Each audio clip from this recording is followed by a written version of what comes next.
तक प्रदर्शन हो रहे हैं और वहीं श्रीलंका में हिंसा में अब तक 8 लोगों की मौत की भी खबर है और अब तक 200 लोग घायल हो चुके हैं। सबसे बड़े आर्थिक संकट से इस वक्त श्रीलंका गुजर रहा है। हालात बेकाबू होते जा रहे हैं और ऐसे में आर्थिक संकट से जूझ रहे श्रीलंका में हिंसक प्रदर्शन जारी है। सरकार के खिलाफ लोग सड़क पर उतर आए हैं और जगह जगह विरोध प्रदर्शन हो रहा है। इस हिंसक झड़प में 8 लोगों की मौत अब तक हो गई है, जबकि 200 से ज्यादा लोग जख्मी हो गए हैं। प्रदर्शन को देखते हुए गुरुवार तक कर्फ्यू लगा दिया गया है। हिंसा के दौरान कई राजनेताओं के घरों पर हमले की खबरें सामने आ रही हैं और श्रीलंका में गंभीर आर्थिक संकट के बीच महिंद्रा राजपक्षे ने सोमवार को प्रधानमंत्री पद से इस्तीफा भी दे दिया। लेकिन उसके बावजूद भी हालात अब बिगड़ रहे हैं क्योंकि लोगों में गुस्सा कम होने का नाम नहीं ले रहा है। ऐसे में लगातार कई तरफ उनकी ओर से आगजनी की जा रही है और सड़कों पर लगातार प्रदर्शन लोगों द्वारा किए जा रहे हैं। तस्वीरें भी आप देखिए, जो वहां स्थानीय सुरक्षा बल है उसको वहां पहुंचना पड़ा है। कर्फ्यू के हालात के बावजूद भी ये प्रदर्शन अब भी जारी है क्योंकि लोगों के बीच बहुत ज्यादा गुस्सा है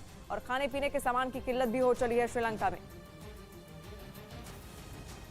श्रीलंका को 30 महीने में कंगाल करने वाले राजपक्षे परिवार पर वहां की जनता का गुस्सा फूट पड़ा। भड़के लोगों को शांत करने के लिए महिंदा राजपक्षे ने इस्तीफा भी दे दिया, लेकिन लोगों का गुस्सा शांत नहीं हुआ और उनके गुस्से की आग में श्रीलंका जल उठा। राजपक्षे परिवार ने 30 महीने में लंका को दाने दाने के लिए मोहताज कर दिया। लोग भूखों मरने लगे, जिसका नतीजा ये हुआ कि उन्होंने महिंदा राजपक्षे का घर फूंक दिया। वहां के एक पूर्व मंत्री की कार को तो लोगों ने बीच सड़क पर घेर लिया और उसे गिरा दिया। सरकार से नाराज लोगों ने न महिंदा राजपक्षे का घर बख्शा और न उनके रिश्तेदारों का। वो सड़कों पर निकले और उनके सामने राजपक्षे परिवार से जुड़ी जो चीज आई उसे फूंक दिया, जिसे देखकर ऐसा लगा मानो लंका दहन हो रहा हो। पिछले कुछ महीनों से श्रीलंका के लोगों की ऐसी हालत है जिसे देखकर तरस आता है। वहां के लोगों का मानना है कि इसके लिए केवल और केवल सत्ता में बैठा राजपक्षे परिवार जिम्मेदार है, जिसने दीमक की तरह वहां की अर्थव्यवस्था को खोखला कर दिया और जमकर लूट खसोट और श्रीलंका को कहीं का नहीं छोड़ा, जिससे भड़के लोगों ने राष्ट्रपति गोटाबाया राजपक्षे के घर के बाहर प्रदर्शन किया। खबर आई कि लोग उनके आवास पर चढ़ने की कोशिश कर रहे थे और जब पुलिस ने उन्हें रोका तो बात बढ़ गई और देखते ही देखते लंका आग की लपटों में जलने लगा। पुलिस ने लोगों पर पानी की बौछार की, डंडे बरसाए, लेकिन वो नहीं रुके। आग बबूला लोग पुलिस से उलझ गए। राष्ट्रपति गोटाबाया राजपक्षे के घर के बाहर जुटे बहुत सारे लोगों को गिरफ्तार भी किया गया, लेकिन प्रदर्शन नहीं रुका। लोगों को जो दिखा उन्होंने उसे आग के हवाले कर दिया। इस बीच खबर आई कि महिंदा राजपक्षे ने प्रधानमंत्री के पद से इस्तीफा दे दिया है, लेकिन लोगों का कहना है कि इतना काफी नहीं है क्योंकि वहां की जनता गोटाबाया समेत पूरे राजपक्षे परिवार को सत्ता से बाहर करना चाहती है। क्योंकि कहा जा रहा है कि श्रीलंका की ये दुर्दशा केवल और केवल राजपक्षे परिवार की वजह से हुई है। ब्लूमबर्ग ने इस पर एक रिपोर्ट भी लिखी और बताया कि कैसे 30 महीने में राजपक्षे परिवार ने श्रीलंका को दिवालिया बना दिया। रिपोर्ट में लिखा गया कि 2019 में सत्ता में आने के बाद राष्ट्रपति गोटाबाया राजपक्षे ने टैक्स में भारी कटौती की। उनका यह कदम सियासी नौटंकी कहा गया। खुद उनकी सरकार के वित्त मंत्री ने इसे खतरनाक बताया और सरकार की लापरवाही बोला, क्योंकि राजपक्षे सरकार ने वैट को 15% से घटाकर 8% कर दिया, जिसके बाद सरकार को मिलने वाला रेवेन्यू कम हो गया। नौबत यह आ गई कि श्रीलंका ऐसा देश बन गया जहां सरकार को सबसे कम रेवेन्यू मिलता है और ये तब है जब श्रीलंका वर्ल्ड बैंक और चीन जैसे देश का कर्जदार है। नौबत यह आ चुकी है कि वो कर्ज की किस्तें भी नहीं दे पा रहा। विदेशी मुद्रा भंडार तो 70% तक गिर चुका है। मतलब ये कि श्रीलंका के पास दूसरे देशों से सामान खरीदने के लिए रकम ही नहीं और इसीलिए वो आयात नहीं कर पा रहा, जिसकी वजह से श्रीलंका में सामान के दाम आसमान छू रहे हैं। और उधर रूस और यूक्रेन में भी भीषण जंग लगातार जारी है। रूस लगातार यूक्रेन पर हमले कर रहा है। डोनबास में जारी जंग के बीच एक हैरान करने वाला वीडियो भी सामने आया है, जिसमें एक चेचन लड़ाके ने अपने दोनों हाथों में हथियार लेकर फायरिंग की और ये वीडियो पुतिन के वफादार रमजान कादिरफ ने जारी किया है, जिसमें डोनबास के एक जंगल में वो चेचन लड़ाका अपने हाथों में, दोनों हाथों में से अंधाधुंध गोलियां बरसाता हुआ साफ दिखाई दे रहा है। इस दौरान वो एक ही जगह पर खड़े न होकर अपनी पोजीशन भी लगातार बदलता नजर आया। बाद में उसने जमीन पर बैठकर भी ताबड़तोड़ फायरिंग की है।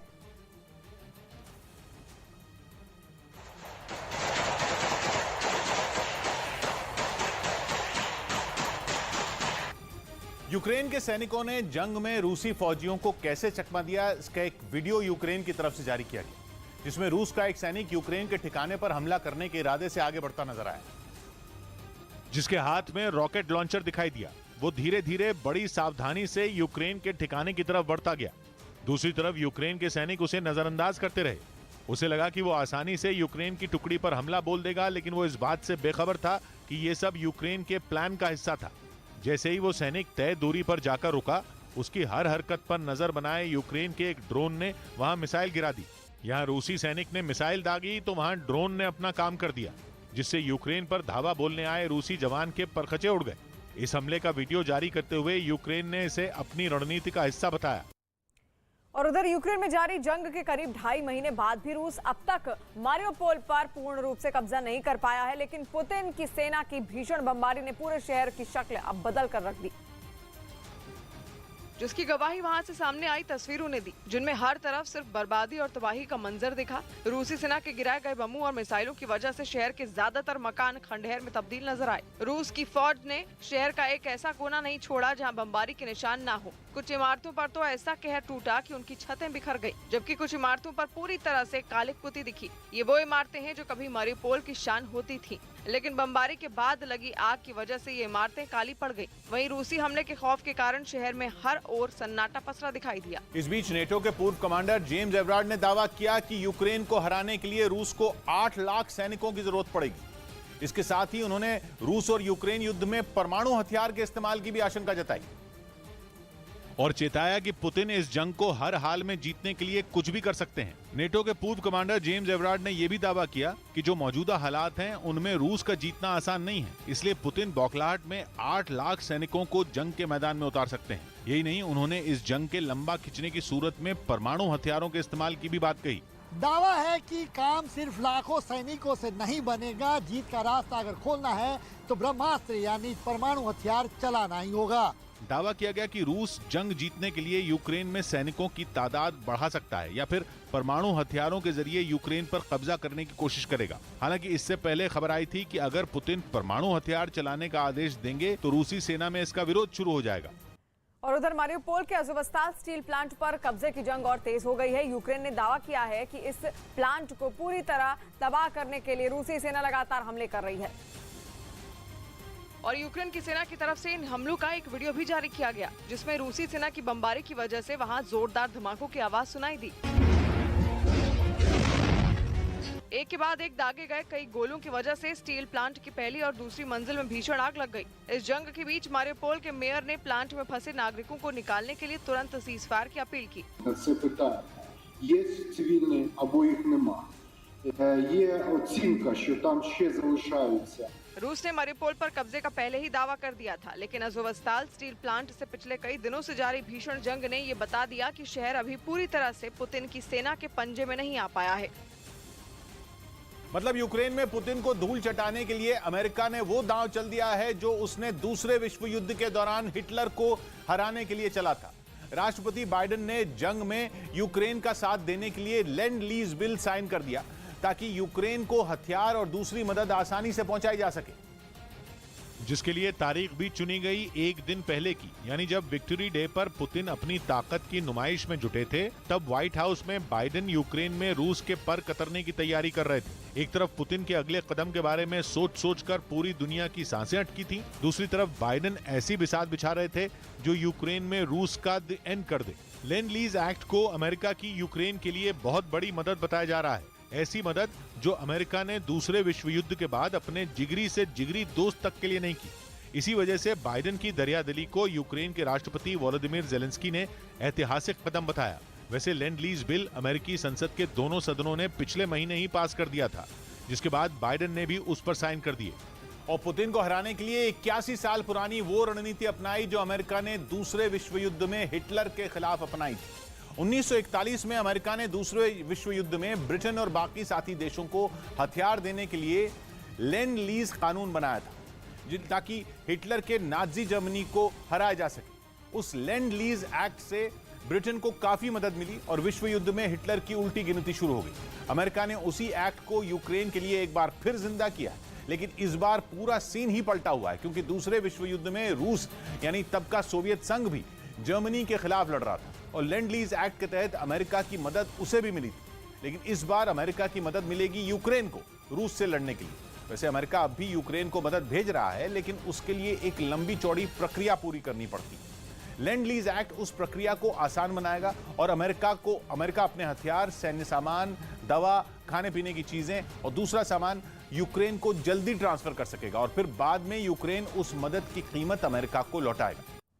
और उधर यूक्रेन ने रूसी सैनिकों पर जंग के बीच आम लोगों के घरों में लूटपाट करने का आरोप लगाया, जिसके सबूत के तौर पर उसकी ओर से एक वीडियो भी इसका जारी किया गया, जिसमें यूक्रेन का एक सैनिक एक वॉशिंग मशीन के साथ खड़ा दिखाई दिया और दावा किया गया कि ये वॉशिंग मशीन यूक्रेन से खदेड़े गए रूसी सैनिकों के एक ठिकाने से बरामद की गई। हालांकि यूक्रेन ने ये नहीं बताया कि ये वीडियो किस इलाके का है, लेकिन उसका आरोप है कि भागते वक्त रूस के सैनिक लोगों के घरों से कपड़े, वॉशिंग मशीन और मोटरसाइकिल तक लूट कर साथ ले गए। और यही नहीं, ये दावा भी किया गया कि यूक्रेन से लूटे गए सामान को बेचने के लिए बेलारूस में एक बाजार भी लगाया गया, जहाँ यूक्रेन से लूटी गई वॉशिंग मशीन, फ्रिज और दूसरी जरूरी चीजों की बोली लगाई जा रही है। उधर खार्किव शहर में कई मोर्चों पर डटे यूक्रेन के कुछ सैनिकों का वीडियो सामने आया, जिसके जरिए यह दिखाने की कोशिश की गई कि घर में घुसे दुश्मन को बाहर धकेलने के लिए यूक्रेन के सैनिक रूस को ऐसा कोई मौका नहीं देना चाहते जिससे शहर में उसकी पकड़ मजबूत हो जाए और वहां के लोगों की परेशानी बढ़ जाए। जो वीडियो खार्किव से सामने आया उसमें साफ दिखा कि यूक्रेन के सैनिकों ने शहर में अपनी गश्त बढ़ा दी।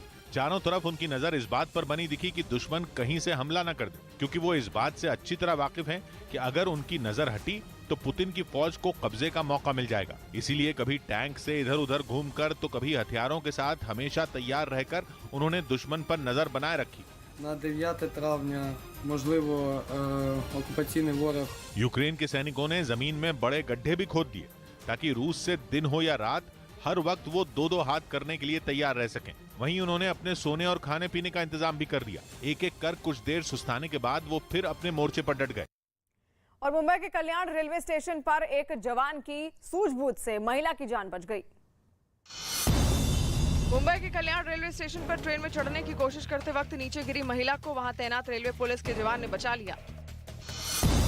विमान में शराब पीकर ड्यूटी करने वाले एयरलाइंस के कर्मचारियों पर सरकार ने कार्रवाई करते हुए 9 पायलट और 32 क्रू मेंबर को सस्पेंड कर दिया। राजस्थान के दौसा में एक शादी समारोह में खाना खाने के बाद 100 लोगों की तबीयत बिगड़ गई, जिन्हें पास के अस्पताल में भर्ती कराया गया। इस बीच यूक्रेन ने रूसी टैंकों को तबाह करने का दावा कर रूस की सेना में खलबली मचा दी। यूक्रेन की तरफ से जारी इस हमले के एक वीडियो में कई जंगी टैंक पूरी तरह आग में घिरे नजर आए, जो कि दावे के मुताबिक रूस के बताए गए, जिन्हें यूक्रेन ने आग के हवाले कर दिया। बताया गया कि इनमें कुछ गोला बारूद भी मौजूद था, जिसकी वजह से वहां जोरदार धमाके हुए, वो भी ऐसे कि जिन्हें देखकर लगा मानो धुएं का ज्वालामुखी फट पड़ा हो। यूक्रेन ने आरोप लगाया कि रूस इन टैंकों की मदद से उस पर कहर बरपाने की फिराक में था, लेकिन उसने रूस के मंसूबों को नाकाम कर दिया। जलते रूसी टैंकों की आग घंटों तक नहीं बुझी और उससे निकलते धुएं ने तो सारे आसमान पर कब्जा जमा लिया। वहीं यूक्रेन पर रूस के सैनिक लगातार हमले कर रहे हैं। इन सबके बीच यूक्रेन की सेना भी करारा जवाब दे रही है। अमेरिकी खुफिया विभाग का यह दावा है कि युद्ध में रूस को अब तक बहुत बड़ा नुकसान हुआ है। अमेरिका के मुताबिक यूक्रेन के जवाबी हमले में रूस के करीब 10 जनरल अब तक मारे जा चुके हैं, उनकी मौत हो चुकी है। यानी कि भारी नुकसान यहाँ पर रूस के कई सारे जनरल भेजे जा रहे थे रूस की ओर से, इस जंग में उनकी मौत हो चुकी है। और अमेरिका के आंकड़ों की अगर बात करें तो अब तक इस युद्ध में 10 रूसी जनरलों की मौत हो चुकी है। उधर रूस में एक और बड़े कारोबारी की रहस्यमयी हालात में मौत हो गई। खबर है कि यूक्रेन जंग की शुरुआत से अब तक रूस के कई बड़े कारोबारी आत्महत्या कर चुके हैं, जिनकी मौत पर पश्चिमी देशों ने लगातार सवाल भी उठाए। इस बीच रूस के बड़े तेल व्यापारी अलेक्जेंडर सुबोतिन की रहस्यमयी हालात में जान चली गई। बताया गया कि उन्हें नशे की लत थी और वो इसका इलाज करवाने के लिए किसी तांत्रिक के पास पहुंचे थे। आरोप है कि उस तांत्रिक ने उन्हें दवा कहकर जहर पिला दिया, जिसके बाद उन्हें दिल का दौरा पड़ गया और उनकी मौत हो गई। खबर है कि अलेक्जेंडर सुबोतिन जिस तेल कंपनी में पहले काम करते थे वो पुतिन के किसी करीबी की है। वहीं पुतिन का विरोध करने वालों का दावा है कि ये मौत नहीं बल्कि हत्या है। कहा यह भी जा रहा है कि इस कारोबारी ने यूक्रेन युद्ध के खिलाफ आवाज उठाई थी, उसके बाद उसको उसकी कीमत चुकानी पड़ी। असल में जंग की शुरुआत से अब तक रूस के कई बड़े कारोबारी आत्महत्या कर चुके हैं। खास बात यह कि जिन कारोबारियों ने खुदकुशी की उन्हें हाई प्रोफाइल कारोबारियों का दर्जा हासिल था। और रूस और यूक्रेन के बीच युद्ध के 77 दिन होने जा रहे हैं, लेकिन युद्ध के खत्म होने का आसार नजर नहीं आ रहे हैं। इन सबके बीच अमेरिकी खुफिया विभाग ने बड़ा दावा किया है। अमेरिका के मुताबिक रूसी राष्ट्रपति व्लादिमीर पुतिन यूक्रेन में लंबे युद्ध की तैयारी में है और डोनबास से ट्रांसनिस्ट्रिया तक युद्ध का विस्तार करना चाह रहे हैं।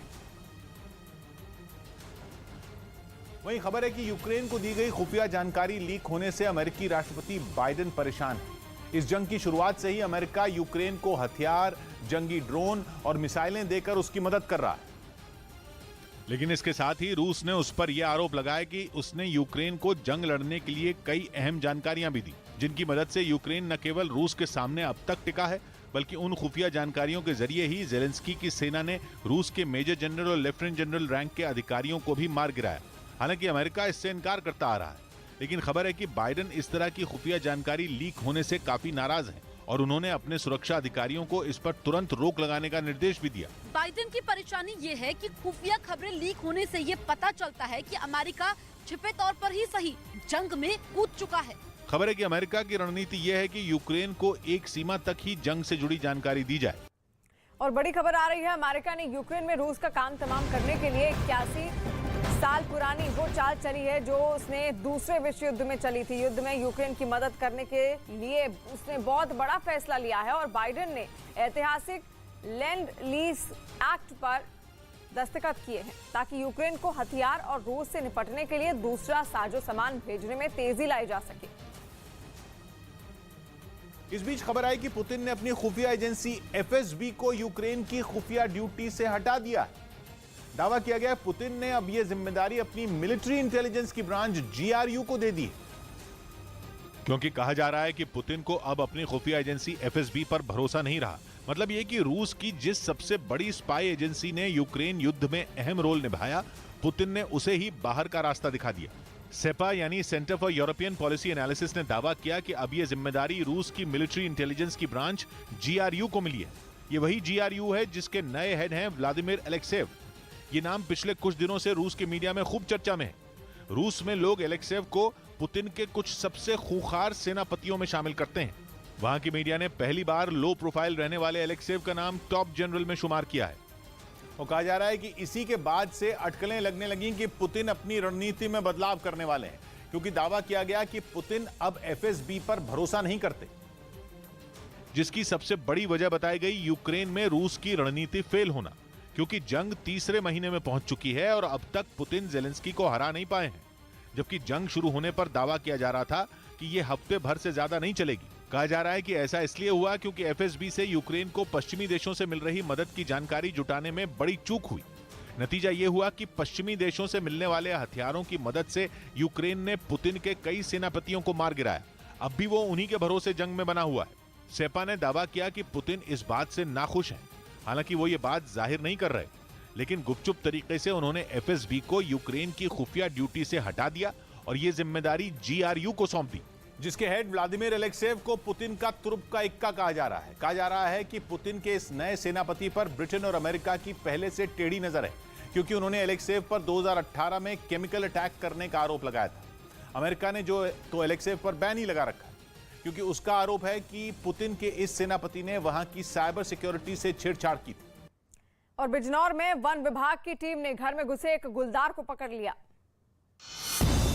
उत्तर प्रदेश के बिजनौर में एक घर में घुसे गुलदार को वन विभाग की टीम ने पकड़ लिया। पश्चिम बंगाल के आसनसोल में रेलवे की जमीन पर बने एक स्कूल की अवैध इमारत को रेलवे ने गिरा दिया। कुछ दिन पहले ही ट्विटर को खरीदने वाले एलॉन मस्क ने ऐलान किया कि वो ट्रंप के ट्विटर अकाउंट पर लगे बैन को हटा देंगे। इस बीच नेटो के पूर्व कमांडर जेम्स एवरार्ड ने दावा किया कि यूक्रेन को हराने के लिए रूस को 8 लाख सैनिकों की जरूरत पड़ेगी। इसके साथ ही उन्होंने रूस और यूक्रेन युद्ध में परमाणु हथियार के इस्तेमाल की भी आशंका जताई और चेताया कि पुतिन इस जंग को हर हाल में जीतने के लिए कुछ भी कर सकते हैं। नेटो के पूर्व कमांडर जेम्स एवरार्ड ने यह भी दावा किया कि जो मौजूदा हालात हैं उनमें रूस का जीतना आसान नहीं है, इसलिए पुतिन बौखलाहट में 8 लाख सैनिकों को जंग के मैदान में उतार सकते हैं। यही नहीं, उन्होंने इस जंग के लंबा खिंचने की सूरत में परमाणु हथियारों के इस्तेमाल की भी बात कही।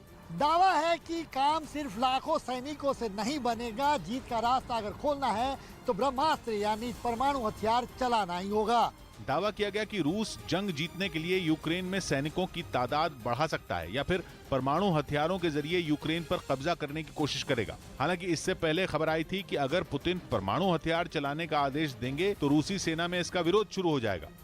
और वहीं रूस की फौज के काफिले पर यूक्रेन के हमले का एक वीडियो सामने आया। हालांकि रूसी सेना को किस जगह पर निशाना बनाया गया इसका पता अब तक नहीं चल सका है, लेकिन जो वीडियो सामने आया है उसमें साफ दिखा कि एक इलाके से गुजर रहे रूसी सैनिकों के काफिले पर यूक्रेन ने जमकर बमबारी की और एक के बाद एक कई रूसी टैंकों को हमले में उड़ा दिया गया। इससे पहले कि काफिले में पीछे चल रहे टैंक संभल पाते, उन्हें भी बम फेंक कर तबाह कर दिया गया।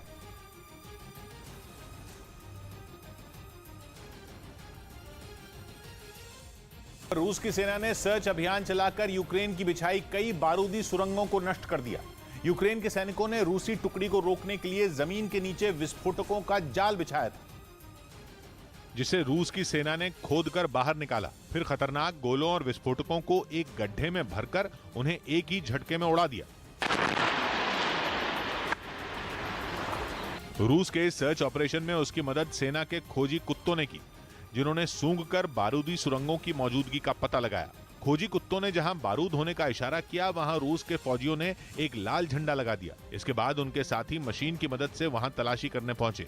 जमीन के नीचे बारूद होने की बात पुख्ता होते ही वहां से बड़ी सावधानी के साथ मिट्टी हटाई गई। फिर वहां दबे गोलों को बाहर निकालकर एक जगह इकट्ठा कर लिया गया, जिन्हें बाद में रूस की सेना ने धमाका कर नष्ट कर दिया। और छत्तीसगढ़ पुलिस ने धोखाधड़ी के 2 आरोपियों को गिरफ्तार कर लिया। छत्तीसगढ़ पुलिस ने 1.5 करोड़ रुपए से ज्यादा की रकम की धोखाधड़ी के आरोप में एक आदमी और उसके बेटे को पुणे से गिरफ्तार कर लिया। मुंबई में हाजी अली के पास हुए एक सड़क हादसे में 2 लोग बुरी तरह से घायल हो गए, जबकि एक गाड़ी बुरी तरह से टूट गई। असम की नलबाड़ी रेलवे स्टेशन पर एक पैसेंजर ट्रेन के इंजन में आग लगने से अफरा तफरी मच गई, जिसके बाद दमकल विभाग के कर्मचारियों ने काफी देर की मशक्कत के बाद आग बुझा दी। खार्किव में यूक्रेन ने रूस की सेना पर अपने टैंकों से जमकर गोलाबारी की।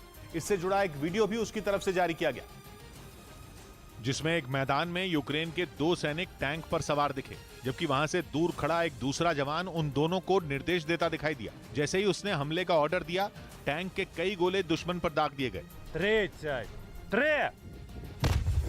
सामने आई तस्वीरों में जंग के मैदान में कई टैंक आग उगलते नजर आए। यूक्रेन की तरफ से की गई जबरदस्त गोलाबारी से पूरा इलाका थर्रा उठा। टैंकों से एक एक कर कई राउंड गोले दागे गए। वहीं जैसे ही गोलाबारी की आवाज शांत हुई, वहां से दूर धुएं का गुबार उठता दिखाई दिया। यूक्रेन ने अपने इस हमले में रूस के कई सैन्य ठिकानों को बर्बाद करने का दावा किया।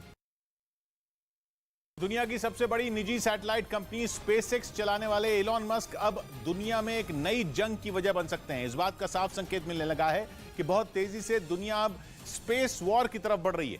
यहां तक कि खुद एलॉन मस्क को भी उनकी जान पर खतरा महसूस हो रहा है। रूस की तरफ से उन्हें खुली धमकी तक दे दी गई और साफ कहा गया कि एलॉन मस्क अब अंजाम भुगतने के लिए तैयार रहें। ये चेतावनी इसलिए बहुत बड़ी है क्योंकि रूस की फौज के जख्मों पर नमक छिड़कने वाली जानकारी सामने आई है। पूर्वी यूक्रेन में अपने हजारों फौजियों को खोने वाली रूस की सेना को कुछ ऐसा पता चला कि उसके होश उड़ गए। पता चला कि यूक्रेन को मदद न समुद्र से मिल रही थी, न ही जमीन से। जिस आसमान में रूस के सबसे खतरनाक फाइटर जेट चक्कर लगा रहे थे, वही आसमान यूक्रेन की मदद कर रहा था। हजारों किलोमीटर ऊंचाई से एलॉन मस्क के सैटेलाइट यूक्रेन के मसीहा बने हुए थे, जिन्हें न तो रूस की फौज देख सकती थी और न ही उनसे आ रहे सिग्नल जैम किए जा सकते थे। जबकि पूर्वी यूक्रेन के जिन शहरों को रूस की फौज ने घेरा, उनका इंटरनेट पूरी तरह से ठप कर दिया गया था। मतलब ये कि यूक्रेन के शहरों को जब रूस अपनी मुट्ठी में बंद कर रहा था, तब मस्क यूक्रेन के सबसे बड़े मददगार बन रहे थे। ये खबर रूस को एक ऐसे शख्स ने दी जो पुतिन के सबसे करीबी लोगों में एक है, रूस की स्पेस एजेंसी के डायरेक्टर जनरल दिमित्री रोगोजिन। दावा है कि यूक्रेन की फौज के कमांडर को मारियापुल ऑपरेशन के वक्त गिरफ्तार किया गया था। जब उसकी पूछताछ हुई तो स्टारलिंक सैटेलाइट का भेद खुल गया। स्टारलिंक एलॉन मस्क की कंपनी स्पेसएक्स का एक बहुत बड़ा प्रोजेक्ट है, जिसके जरिए वो पूरी दुनिया को सस्ता और तेज इंटरनेट देने का सपना कई साल से दिखा रहे हैं।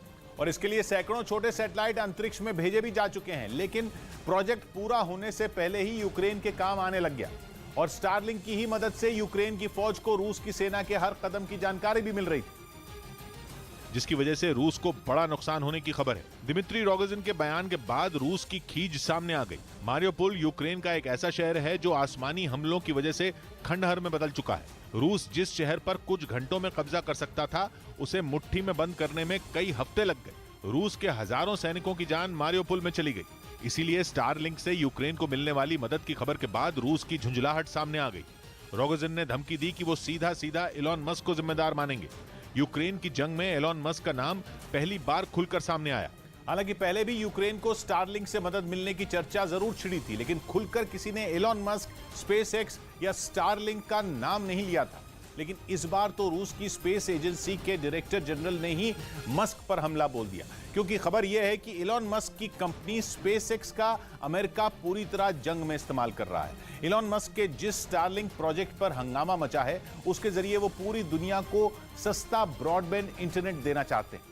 हालांकि इस प्रोजेक्ट को शुरू होने में अभी कुछ साल का वक्त बाकी है और इसमें अभी हजारों सैटेलाइट जोड़े जाने बाकी हैं। लेकिन दावा यह किया जा रहा है कि यूक्रेन की फौज स्टारलिंक के जरिए इंटरनेट का पूरा इस्तेमाल कर रही है। अमेरिका ने यूक्रेन की मदद के लिए जो हथियार भेजे, कहा जा रहा है कि उनमें स्टारलिंक के कुछ उपकरण भी थे, ऐसे उपकरण जिनकी मदद से स्टारलिंक की सैटेलाइट से कनेक्शन जोड़ा जा सके और इंटरनेट इस्तेमाल किया जा सके। मतलब ऐसा इंटरनेट जिसके बारे में कोई सोच भी नहीं सकता और जिसके नेटवर्क को कोई रोक नहीं सकता। सीधा सैटेलाइट से यूक्रेन की फौज को इंटरनेट मिल रहा था। और खबर तो यह है कि केवल इंटरनेट ही नहीं मिल रहा था, बल्कि सैटेलाइट से सटीक तस्वीरें भी यूक्रेन की फौज को दी जा रही थीं। इससे पहले मॉस्को जहाज के डूबने में भी मस्क की भूमिका होने की खबरें सामने आई थीं। कुछ जगहों पर ऐसा दावा किया गया था कि मस्क के सैटेलाइट की मदद से यूक्रेन को मॉस्को की बिल्कुल सटीक जानकारी मिल गई थी। जंग में मारे गए रूस के कई कमांडरों की लोकेशन भी यूक्रेन को इसी तकनीक से मिलने का दावा किया जा चुका है। अब तो अनुमान जताया जा रहा है कि कीव में रूस को मिली नाकामी की वजह भी मस्क हो सकते हैं। यही वजह है कि रूस के निशाने पर यह सैटेलाइट नहीं बल्कि एलॉन मस्क आ गए। यहां तक कि रूस का दोस्त चीन भी सावधान हो गया।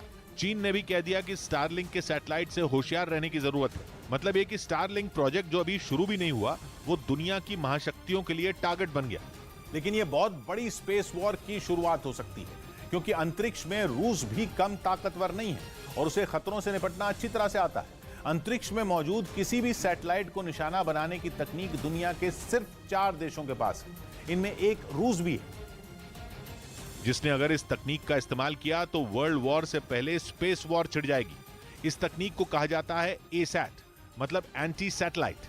एलॉन मस्क की कंपनी को सबक सिखाने के लिए रूस ने अगर एसैट का इस्तेमाल किया तो तबाही के नए चैप्टर की शुरुआत होगी। अमेरिका भी रूस को जवाब देने से पीछे नहीं हटेगा। अंतरिक्ष में इतनी बड़ी जंग छिड़ेगी कि उसकी चपेट में पूरी दुनिया आ जाएगी। रूस से मस्क को मिली चेतावनी के बाद मस्क ने तो अपनी जान का खतरा बता दिया, लेकिन जरूरी नहीं कि खतरा एलॉन मस्क पर हो। मुमकिन है कि रूस स्टारलिंक को टारगेट बनाने की तैयारी में लगा हो। स्पेसएक्स एक अमेरिकी कंपनी है जो अमेरिका से लाइसेंस लेकर ही सैटेलाइट अंतरिक्ष में भेजती है। अगर हमला मस्क के सैटेलाइट पर भी हुआ तो वो हमला अमेरिका पर ही होगा।